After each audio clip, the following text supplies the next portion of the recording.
Yeah. So let's talk about this bad news about the iPhone thing. Now, part of it is we've heard that there are some issues with the 120 hertz screen that might be on the iPhone 12, right? What are the issues? Well, what I have heard, and I've seen it for in a few different places, is that they are not passing muster.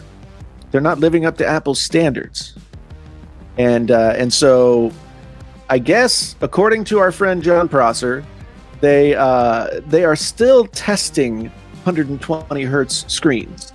And now here's the thing: I would not be surprised if the iPhone 12 and the iPhone 12 Plus did not have 120 hertz screens. That would make sense to me. And because for the first time, the iPhone 12 is going to have an OLED screen and not an LED screen, right? Or LCD or whatever it is. Uh-huh. So it would not surprise me if the iPhone 12 and 12 Plus, which I believe we've heard is we're going to get we've heard that it's possible that we might get a staggered release of these phones where the 12 and the 12 Plus might come out sooner, or some permutation of that sort of thing. So maybe we're not going to get a 120 hertz screen on all of the iPhones. Maybe we're not going to get a 120 hertz screen on some of the iPhones. Maybe it doesn't matter at all. See, if I'm Apple, I mean, they're such perfectionists. I mean, air power. Yeah. Do you?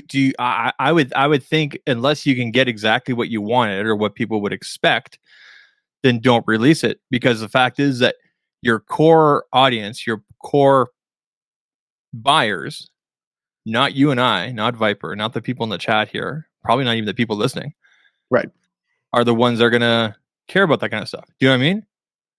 Right? I think that the rank and file, like 98% of all the people who would buy an iPhone 12 would not even know what you were talking about. Exactly. If you said 120 hertz. There you go, Jason. You nailed it right there. Most people don't even know what the hell a 120 hertz display is or what it does, or care the monkey crap about it. Nobody cares. More hertz, more cares. Only the hardcore nerds care about that stuff. Yeah. I mean, it's the thing that we're going to argue over this year. Like last year, we argued about folding phones, right? And this year, we're going to argue about 120 hertz screen. Nobody's arguing about this. Well, somebody is. I'm all for 120. Only the nerds are arguing about this. I'm all for 120 hertz as long as it doesn't give as long as it doesn't hurt performance. So, I mean, look at Samsung, Quad HD, 60 hertz, FHD, 120 hertz. Let me tell you guys something real quick about history and how iPhones sell. The best-selling iPhone last year was the iPhone 11. Yes. Did it have a 120 hertz display? No. Did it have an OLED? It was the iPhone 10R. Did it have a 120 hertz display? No. It's not going to matter in sales at all. Nope.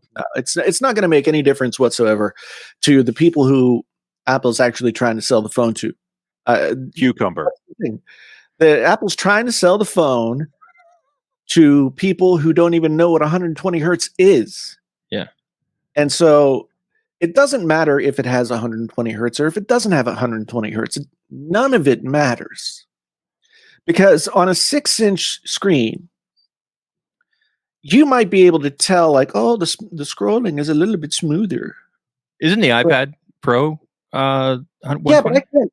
That's like I have a 12-inch whatever iPad, and I can't see 120 hertz on that.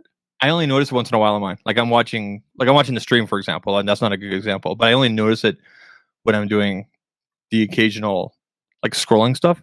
But I couldn't give two craps about 120 hertz. Yeah, and I'll tell you why. Your TV is not 120 hertz. Mm-hmm. If you play console games, you're not playing at 120 hertz. You're playing at 30. 60 frames per second, or 60 hertz, is what's considered great resolution for gaming. And that's where seeing things actually matter a whole lot more.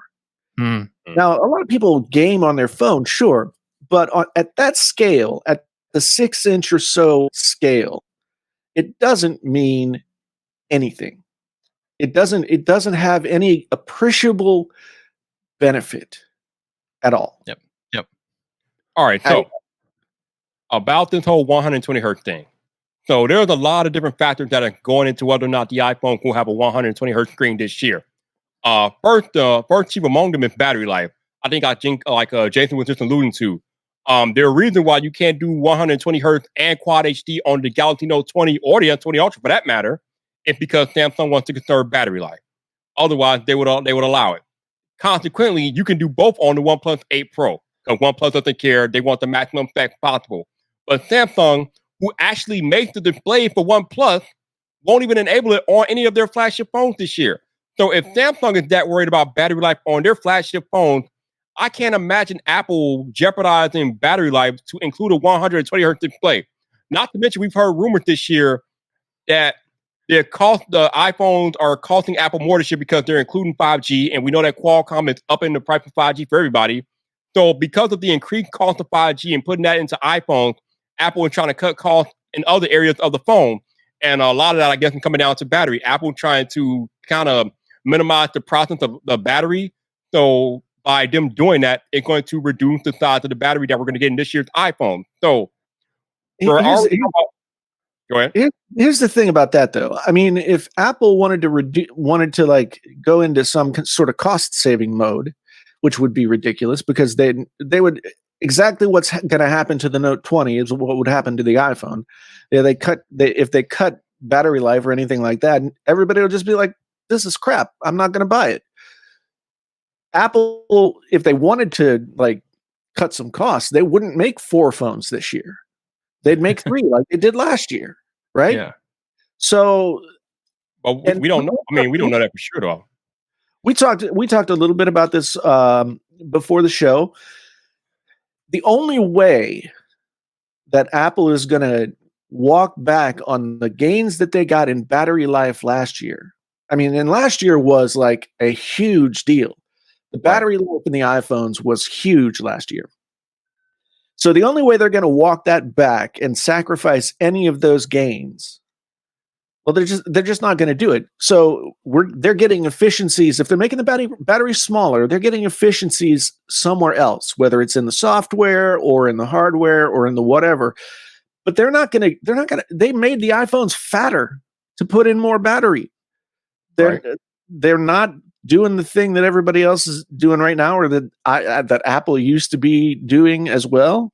Mm-hmm. They're not going for super thin. They want the phones to be functional.